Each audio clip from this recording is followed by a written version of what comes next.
Telling people to study more does not necessarily help. In some cases, it might actually worsen their performance.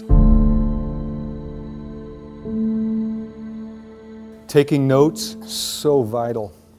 But most students who do it haven't learned a very simple rule. The first moment you get after a class, ideally right after the class, you should sit down with your notes and expand on everything you jotted down. Give it depth, flesh it out, okay? If you even wait to go home and do it a couple hours later, you will have forgotten some of your own notes. How do you know it? If you can look at it, go to the next one, read it, and then stop and go back to the one before. Look up in the sky and in your own words, say what that was about. Yeah, you know it. Now, a lot of students don't realize how much we're controlled by environmental cues. Get a little lamp and it becomes your study lamp. So if you have to study in your bedroom, turn on the lamp and start studying.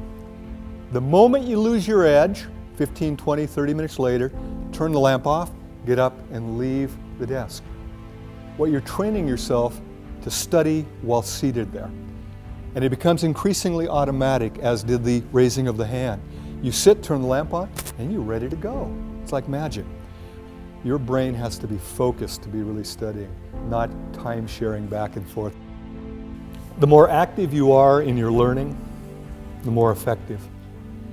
And yet, increasingly, I have students who think studying is reading it over and over, and they're going to have some magical thing where they suddenly understand it and remember it well.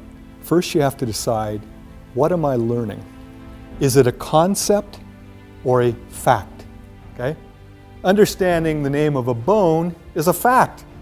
Understanding what it does in the body gets into a concept. Okay? So in studying, sometimes there are a lot of facts. In fact, I use anatomy as a good example. You got to memorize bones, muscles, organs, tissues, a lot of it. But if you simply memorize and don't understand the function of it, the comprehension of the actual concepts, it's a lot of wasted learning, really. Just to know a name of a bone is like, yeah, so what? But in most college classes, what we as professors are most concerned about is that you grasp the concept. Because concepts, once grasped, will stay with you a lifetime. Can you put the concept in your own words? If you can't, you don't really understand it. Okay? It's not meaningful to you. To make it meaningful is a struggle. It's probably the biggest struggle you have as a student. But it's a struggle you need to do, or you're wasting your study time. People are incredible at confusing recognition with recollection. Your visual recognition threshold is so great, you can see a person once, see them years later and go, I know you. You've highlighted the most important stuff. You now go back to study it and you say, oh, I remember it. So do you study it? No. So what don't you learn? The most important part of the chapter. Most of you undo good studying by not sleeping adequately. We're not sure exactly how, but there's something going on. It involves the hippocampus. It involves the storage from a transitory long-term memory to a permanent, what we call consolidation.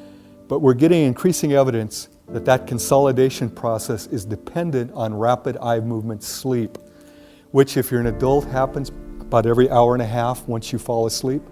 If you're not getting a good night, typically around 8 hours, you're not getting enough REM. What you've studied doesn't become permanent. And I can tell you there are studies that show simply by getting better rest, some students improve markedly in their performance because their brain now stores it a lot more efficiently. By the way, if you know anybody with sleep apnea, the biggest thing they'll tell you is, I can't remember anything, my brain's shot. It's like my memory's gone. Yeah, it is, because your REMing isn't happening because you wake up so often and you can't consolidate and store permanent memories. Here's the funny thing. There's no money to be made by telling people to get more sleep. So you don't hear about it on TV. Sylvian isn't telling you to get better sleep because they don't make any money.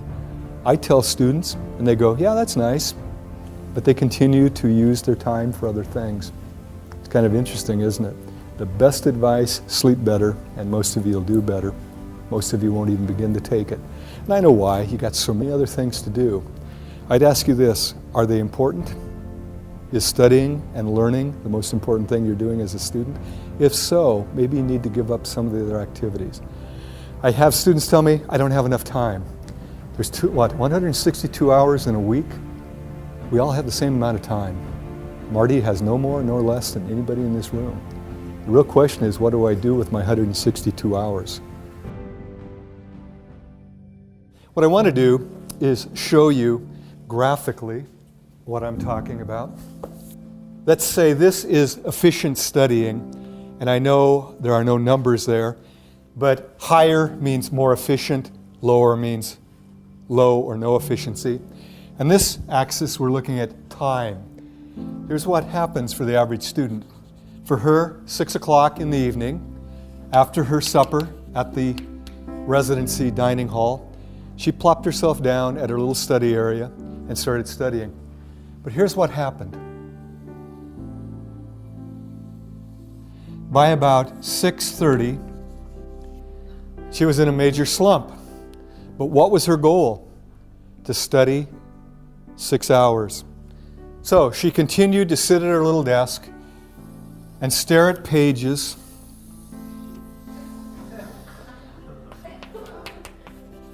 until midnight.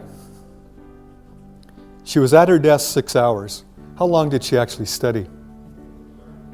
About 20, 30 minutes.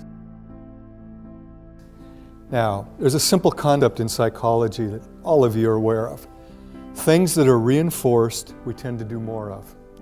Things that are punished or ignored, we tend to do less of. We operate by those principles to a large degree. If you're sitting there for 6 hours, are you feeling good? No. Once you get here, you're looking at your book going, I hate geography. I hate literature. I hate psychology. All the things we're trying to get you to fall in love with, you're hating it. And so her actual good studying was followed by 5.5 hours of pain and misery. I would bet you, I don't know for a fact, that as the quarter progressed, she sat down and finally she was done before she even started. She sat down and just stared at a book and she flunked every class. The moment you start to slide, you're shoveling against the tide. What you need to do is what? Take a break. And here's what's cool about it. You can study for a half hour. It doesn't take a half hour break to recharge your batteries. For most people, about 5 minutes. And this is where you go away, do something fun for 5 minutes, and actually say, this is my treat for having studied for 30 minutes effectively. Go back, and here's what happens. Your efficiency is nearly 100%. Study a half hour, take a break. Study a half hour, study a half hour. Now, had she done that over a course of 6 hours, she would have got about 5.5 hours of serious studying and about a half hour of total break time. SQ3R. Survey, that's the S. Question, that's the Q. Then you have 3 R's. Read, recite, review. So, how do you do the survey? These are not novels. In a novel, you wouldn't want to read the last page, would you? Find out who done it, it'd ruin the whole thing. But this is a textbook. So what you do is you actually go through the entire chapter.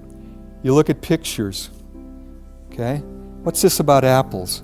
What's this about a duck-bill platypus? Okay. And what you're doing is you survey, you ask questions.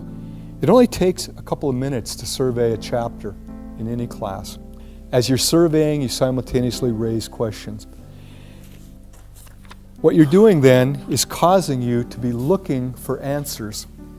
And this is a powerful thing. How many of you have noticed when you're looking through a newspaper for a piece of information, you can find it, it kind of jumps out at you? But if you're just kind of reading it haphazardly, kind of casually, most of what you read you don't even remember. There's something about it, and I can't explain it, I can only describe it. If you intend to find something, you find it. And I've got a little demonstration I could have brought where I actually show a placard with the words Boston and London printed on them. And I hold it up for 20 seconds. Out of a group this size, maybe 2 or 3 of you'd see Boston and London. Because before I do it, I tell you to look for letters, symbols, and numbers. I create what's called a set. You're now expecting not to see words, but letters. And even though Boston and London are printed on diagonal, most people don't see it. Likewise, if you just kind of go through a book without asking questions first, you kind of skizz over the content. You don't have the search mechanism going, okay? The reading followed by the recitation, I've talked about that. Technically, before a test, it should be review. It should be in the barn.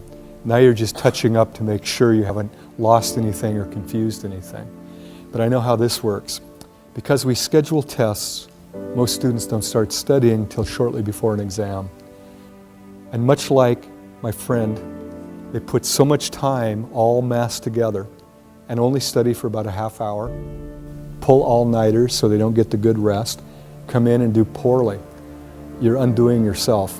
If you start studying early and do some of the things I've talked about, by the time you get to the test, you're just reviewing at that point, not truly studying.